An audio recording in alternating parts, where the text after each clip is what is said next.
So I really felt like doing some stenciling with gesso, and I really love the kind of slight resist technique that you get when you spray Delusions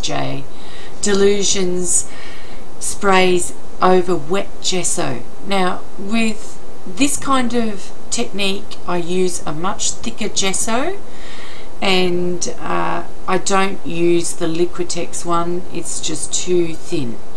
So here I am using some awesome teal, blue, yellow and purple sprays, and then I get my roller, and remember the gesso is still wet here, so I get my paper towel and roll it over the top, and then I get this awesome impression with it.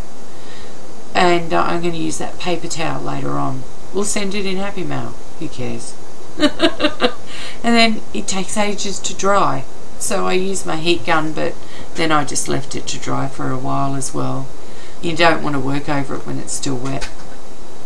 So I've got one of Jane Davenport's stencils here because sometimes I'm very lazy, and I really wanted to have a face that was looking upwards, and so I thought, well, okay, I'll just trace one of her stencils in. I have that set of stencils, and I find that they're perfect size for letter journals actually, so I just sketched them in with my 2B mechanical pencil. And now I'm just adding in my own details, joining up the lines and putting some rough ideas in for where I want hair. And I've put the chin in, and now I'm just shading. And I think a lot of this is about where your light source is and where you want to do things. And you know, I haven't started colouring this girl yet, but I've decided to go on kind of a watercolour-y, sketchy kind of look. Really quite interesting actually, the way that I'm going with this, getting a paper stump in and just blending those finer detailed lines in. I haven't added any colour in yet, so it's interesting. So I'm just adding an initial layer of neo colours in. Now this is sketchbook paper, so it is not designed for watercolour.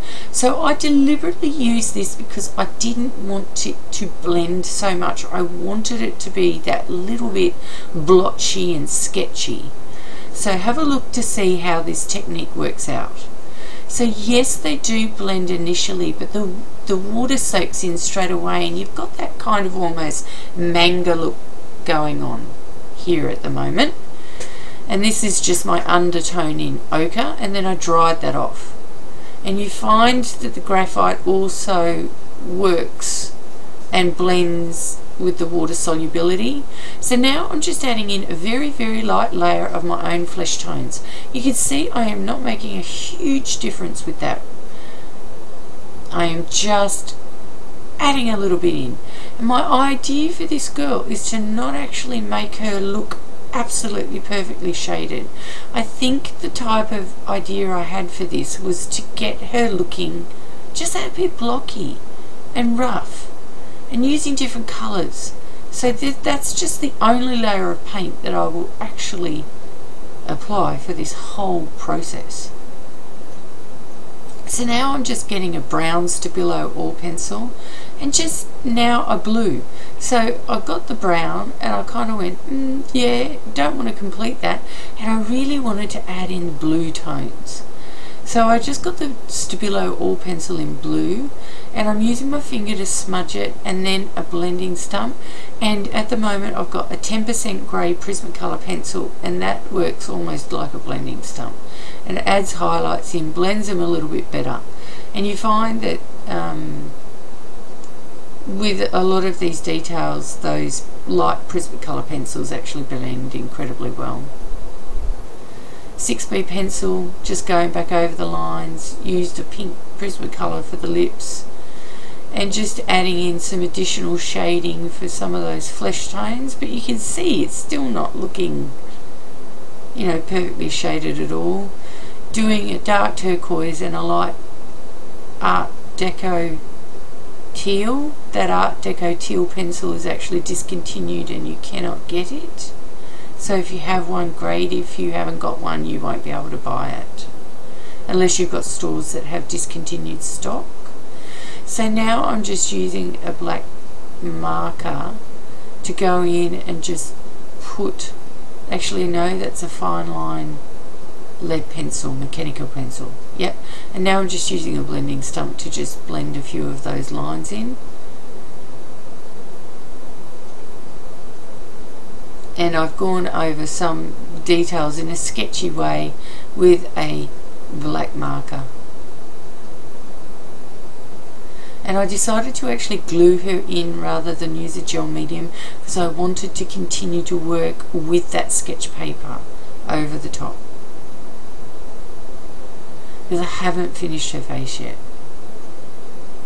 I'm loving the way that background's looking. So now I'm just adding in some definition lines for her hair. I like the idea that it's being blown off her face. Just doing some tendrils and just blending it all in. And I'm going to use some purple neo colours over the top. I felt like using purple hair because I've got this purple shadow spray shadow there from the Delusions sprays. So I'm using a 3 tritone, and I am not going to blend this with an aqua brush. I'm going to blend it with my finger because I like that sketchy look.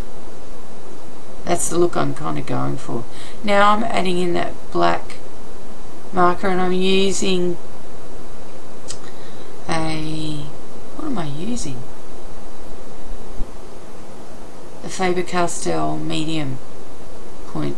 And see how I haven't made the lines perfect? I've just kind of used it like a pencil because that's the kind of look I was going for.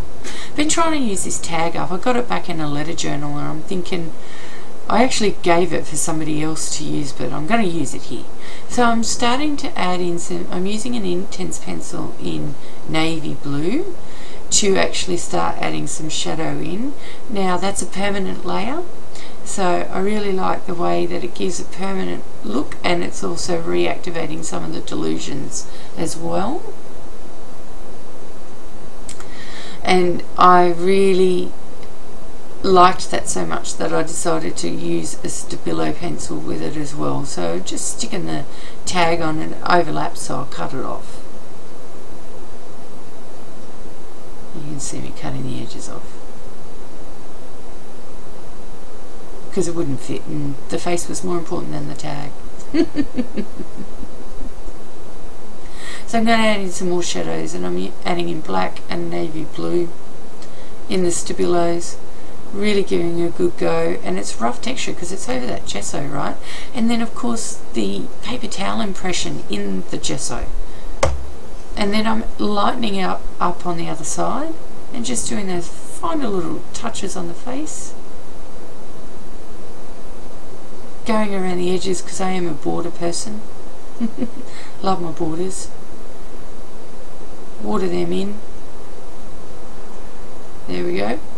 And then I'm going to use an Intense pencil in navy blue to actually deepen that bottom right hand corner. Just throw it in and see, I'm just deepening that, and that's permanent colour.